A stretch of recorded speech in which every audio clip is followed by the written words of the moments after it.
Now listen carefully and answer questions 1 to 4. Hi, Hardeep. Is now a good time for us to plan that computer programming lesson we've been assigned? Hey, Dawn. I was just thinking about that, actually.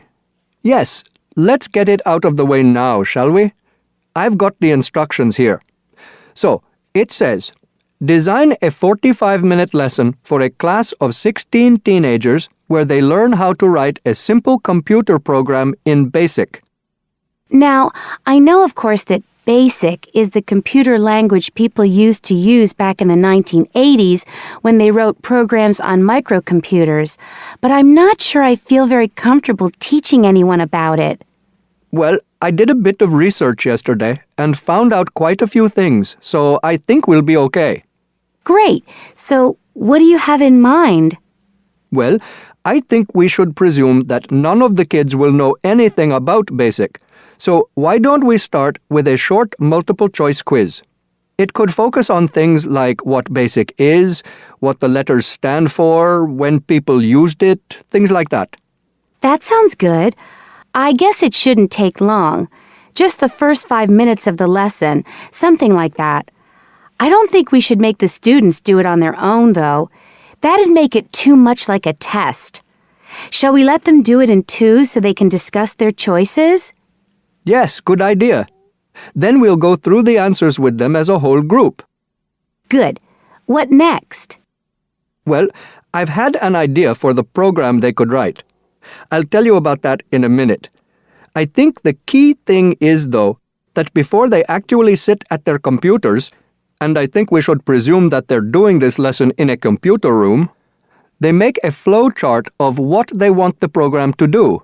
That's usually the best way to start writing a program. This flow chart will show all the different stages of the computer program, right? Exactly. It's probably best if the teacher stands at the board and everyone works on that together. Yes, otherwise they'll all come up with different flow charts and it'll get confusing. Precisely. I imagine making the flow chart will take about 15 to 20 minutes. Then they use that to write their computer program. Well, actually, I think there's a stage before that. You see, the flow chart will be in English. They're going to need to be taught a few basic commands so they can write their computer program. Now I'm getting out of my depth. What kind of thing would that be? Well, for example, when you want text to appear on the screen, the command is print in capital letters, followed by the text you want to appear in double inverted commas. Oh, yes. I think I've seen that before. Right. So they'll need to be taught 5 or 6 commands before they use them to write their program. Okay, so how shall we do that? With the teacher talking to the whole class again? Well, we could, but it might be more fun to make it more like a competition, where there are a few teams competing against each other. Each team has maybe 4 or 5 people in it, and they have to do some kind of matching task. You know, they match the command print with to make text appear on the screen, something like that. That sounds good. Teenagers love competing with each other. Exactly. And then, for the final part of the lesson, they use their flowchart and the commands they've learned to produce the program. Let's presume, shall we, that there are 8 computers in the room, so that's 2 students for each computer. That sounds reasonable. So, tell me more about your idea for the computer program they're going to write. Before you hear the rest of the conversation, you have some time to look at questions 5 to 10.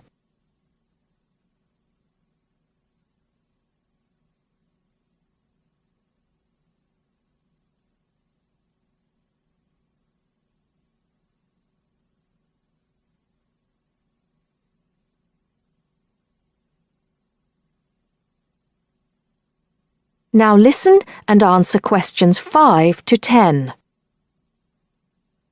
Okay, so it's a very simple program. I've actually written it down here so we can go through it together. Okay, so the first line says 10 CLS. What on earth does that mean?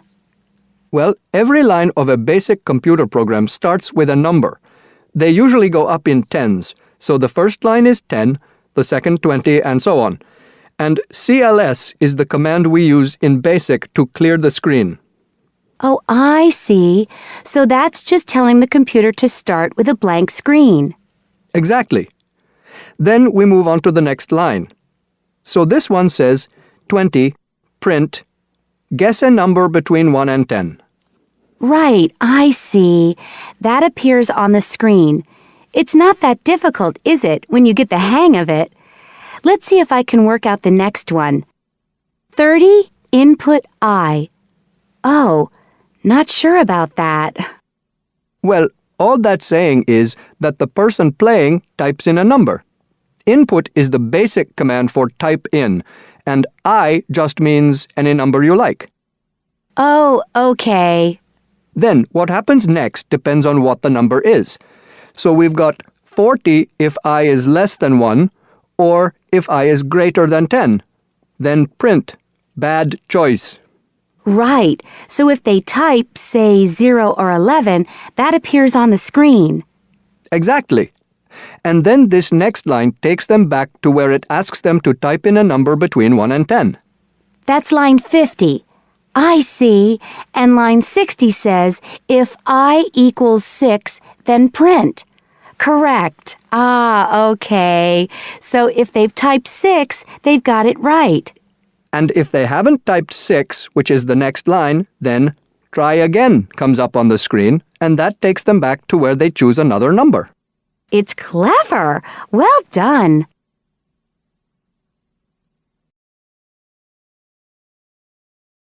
That is the end of part 1. You now have half a minute to check your answers.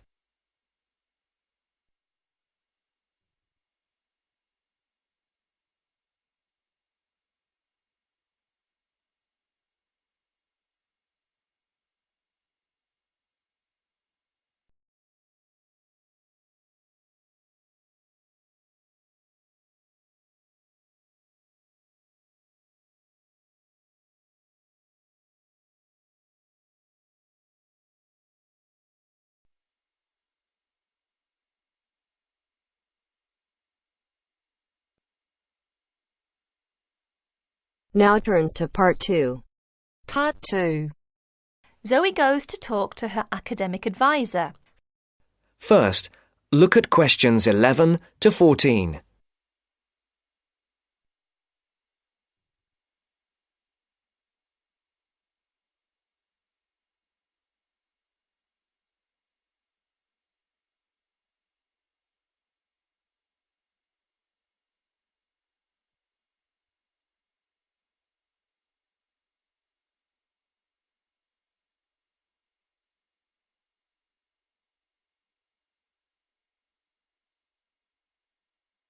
Listen carefully.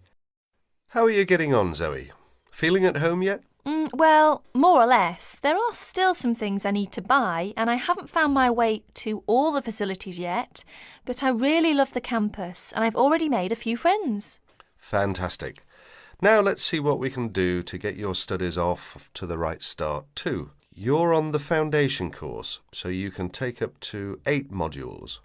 What we advise is that you take 4 modules in the first semester and, assuming everything goes well, 4 in the second. Have you decided which you want to take in this semester? I haven't made my mind up yet. I can't decide whether to take Principles of Marketing or Introduction to International Trade. Well, that depends on your career goal. You're planning to work in the biotechnology sector, aren't you? Well, that's my present thinking, but I guess I might change my mind. Right, well, marketing is a broad general subject that you will find really useful in a number of careers. International trade, on the other hand, is more specific. That's fine if you're sure it's the sort of work you want to do. A lot of students start off thinking about that option because it seems glamorous, but marketing can also be an exciting career, and there's a wide choice of jobs. Maybe you ought to wait until your career ideas are a bit more definite before you go down that road. Yes, I see. I could take International Trade next year, couldn't I? Sure, you could do international finance as well. So, in your first semester, you've got Principles of Marketing, Introduction to Economics, Banking and Finance, and let's see, Principles of Financial Accounting. How do you feel about that as a package? It's okay, I think. Before the broadcast continues, look at questions 15 to 20.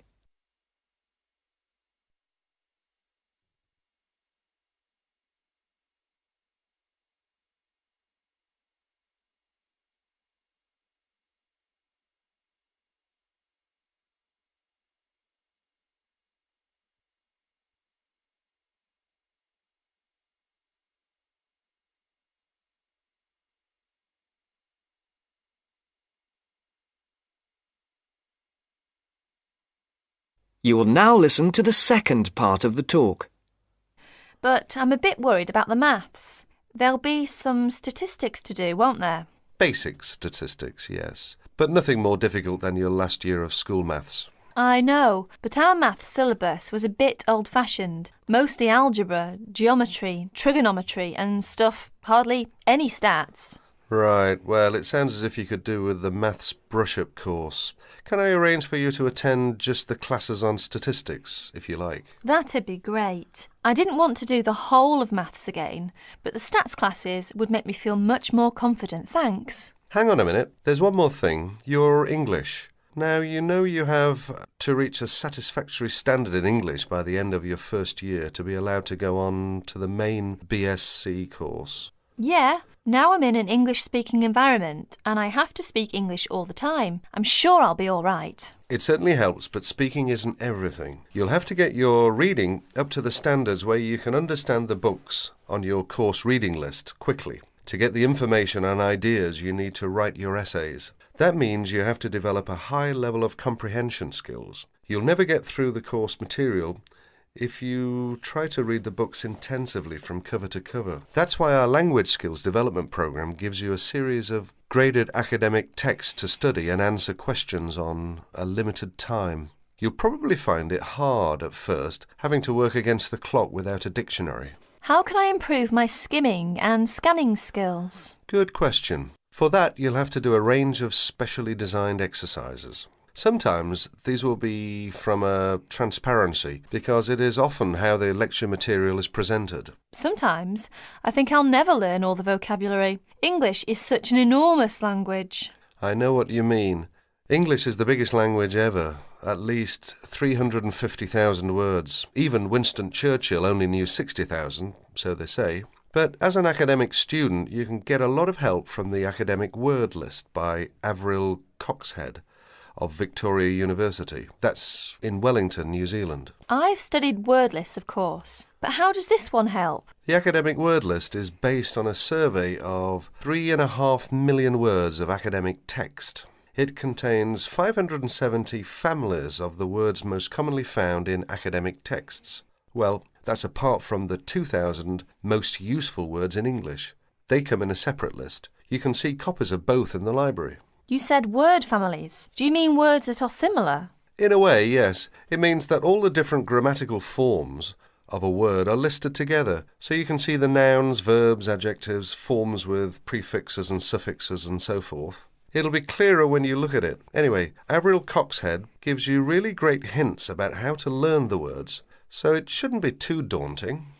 The trouble is, I tend to forget the words I learn. Well, there are two ways you can tackle that. First, always try to learn the words in a context. Either learn a whole sentence using a word, or learn a phrase that the word typically comes in. We call phrases like that collocations. That's a new one on me. Collocations. I'd better make a note of it. You do that. You can find collocations in most modern dictionaries. Anyway, as I was saying, there's a second study aid I recommend for vocabulary learning. When you get an assignment, take a sheet of paper and write 4 headings. Words I can use, words I can recognise but can't use, words I'm not sure of, words I don't know. Don't bother with the simple words, of course. Then go back after 2 weeks and look at the list again. Can you move any of the words into a better column? That is the end of part 2. You now have half a minute to check your answers.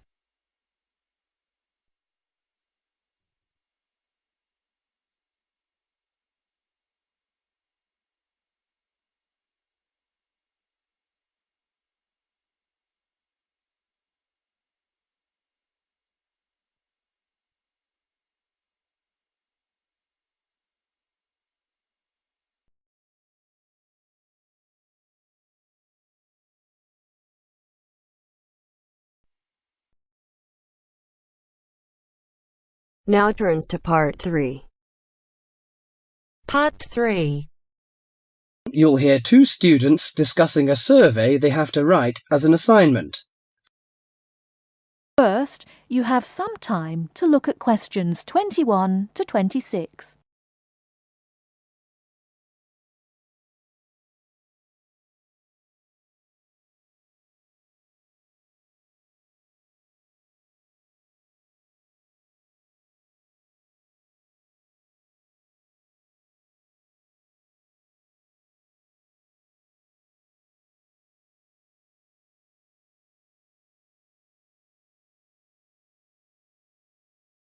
Now listen carefully and answer questions 21 to 26. How is your market research project going, George? Very well, actually, Anna. I've just got the results of the survey back, and so now I have to draw some conclusions from the information I've collected. That's good. I'm still writing my questionnaire. In fact, I'm starting to panic, as the project deadline is in 2 weeks, and I don't seem to be making any progress at all. What is your topic? Forms of transportation in the city. What about you? I've been finding out people's attitudes to the amount of violence on television. That's interesting. What do your results show? Well, as I said, I haven't finished writing my conclusions yet, but it seems most people think there is a problem. Unfortunately, there is no real agreement on the action that needs to be taken. Nearly everyone surveyed said that there was too much violence on TV. A lot of people complained that American police serials and Chinese kung fu films are particularly violent. The main objection seems to be that although a lot of people get shot, stabbed, decapitated and so on, films never show the consequences of this violence. Although people die and get horribly injured, nobody seems to suffer or live with the injuries. Any children watching might take the heroes of these programs as role models and copy their behaviour. So, what did most people suggest should be done? A lot of people were concerned about how these films affect children. They are particularly worried that children will try to behave like the stars. The survey shows that violent programs should be broadcast after 10 p.m, when most children are already in bed. There is also a significant minority of people who feel that violent films should be banned altogether. Or how did people feel about the violence on news broadcasts? Most of the responses I have looked at have felt that violence on news broadcasts is more acceptable, as it's real. Although it's unpleasant, it is important to keep in touch with reality. Still, many people thought that it would be better to restrict violent scenes to late viewing.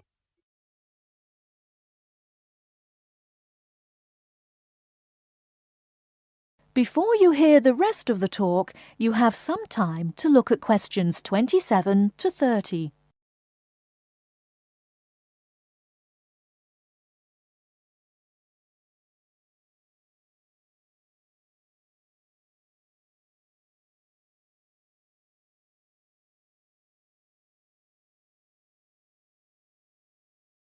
Now listen and answer questions 27 to 30. Your survey sounds very good. How many people filled it in? I gave out 120 and I got 70 back. That's a very high rate of return. Who did you give your questionnaires to? I gave a copy to every student in my hall of residence and a few to friends from other colleges. Don't you think that this will influence your results? How do you mean? The people in your hall of residence are all about the same age. They're all students and from similar backgrounds. Therefore, it is likely that they will have similar opinions. Your results represent student opinion, not public opinion. So how are you going to do your research? Well, I'm going to interview my respondents in the shopping mall. What I'll do is ask people if they have 5 minutes to spare to answer a few questions. If they agree, I will ask them some multiple-choice questions and tick off their answers on my sheet. Isn't it very difficult to ask meaningful questions using multiple choice? Yes, it is. The secret to writing a successful survey is to write simple multiple-choice questions that target the information you're looking for. There, it's better to write a lot of short, specific questions than longer general ones. So that's why it is taking you so long to write. Yeah, but I hope I'll be ready to start interviewing at the weekend. That is the end of part 3. You now have half a minute to check your answers.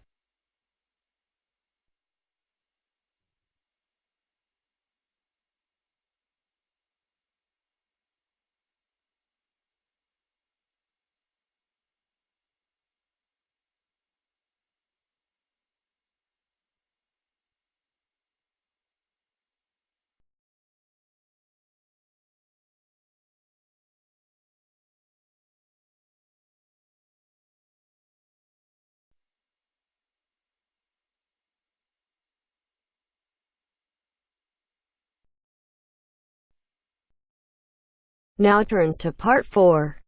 Part 4. You will hear a talk about the pitfalls and pleasures of being a postgraduate student. Look at questions 32 to 37.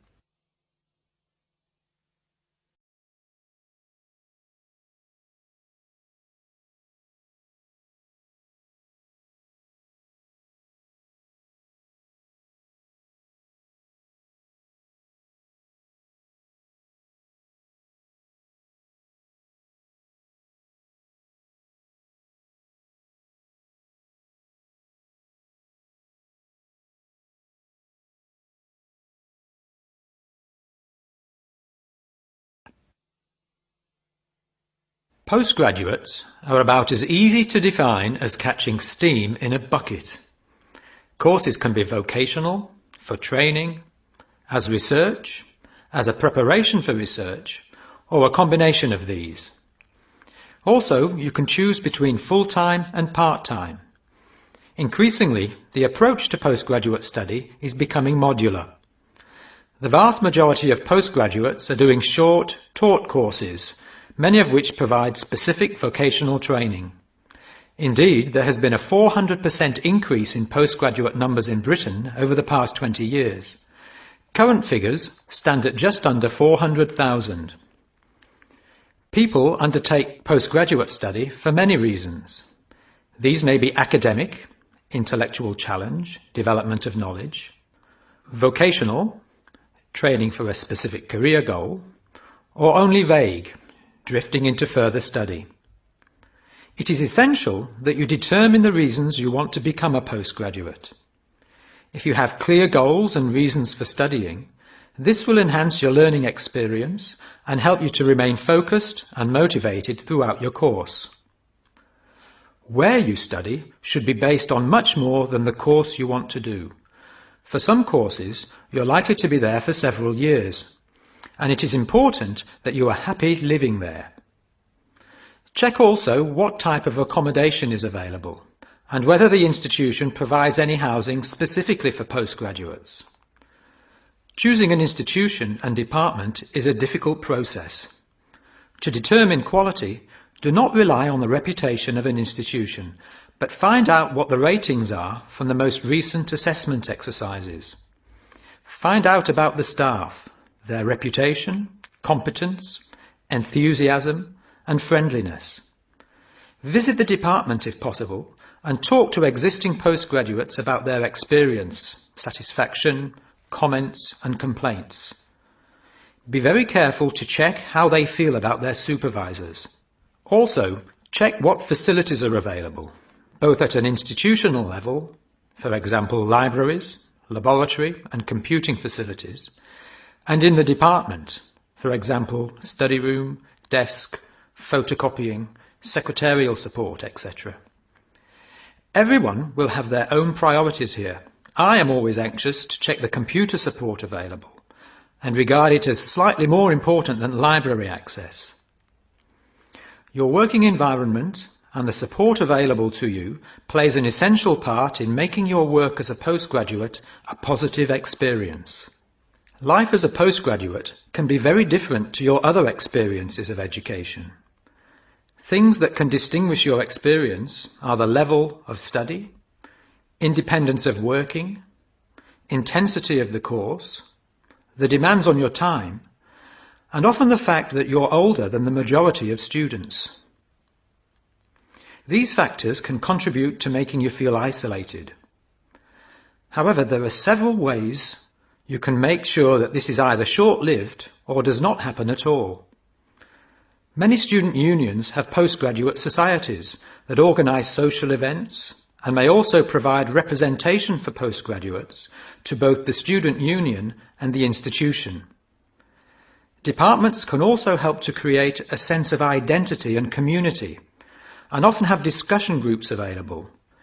Don't be afraid to talk to staff about any difficulties you might be having. Of course, universities provide counselling services, but we have found that the best advice comes from talking to other postgraduates who may have faced similar difficulties. Look at questions 38 to 40.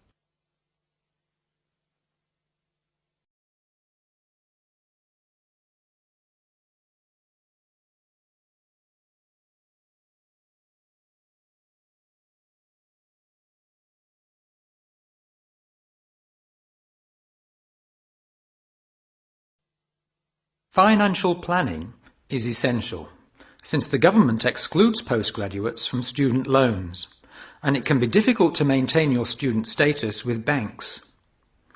This has implications for free banking and overdraft facilities. Do not underestimate your living costs, including food, accommodation and travel. And be careful not to budget for everything except a social life. Funding a course is one of the most challenging things people face when considering postgraduate study. Most postgraduate students finance themselves. They pay often very large fees to the institution and receive no maintenance income to support their study. Make sure you know exactly what your costs will be. Institutions often hide extra fees, like laboratory costs, behind the headline fee rate advertised. Funding can come from various sources: research councils, charities, trust funds, institutional scholarships, local education authorities, and professional bodies and organisations all offer various levels of funding. As I said before, the government excludes postgraduates from student loans, so it is essential you look to other sources. Career development loans are available from high street banks. The best advice on funding is to be proactive, persistent and patient. The postgraduate community in Britain is multinational, has a wide range of experience of life and work, and an exciting mix of goals, both career and academic.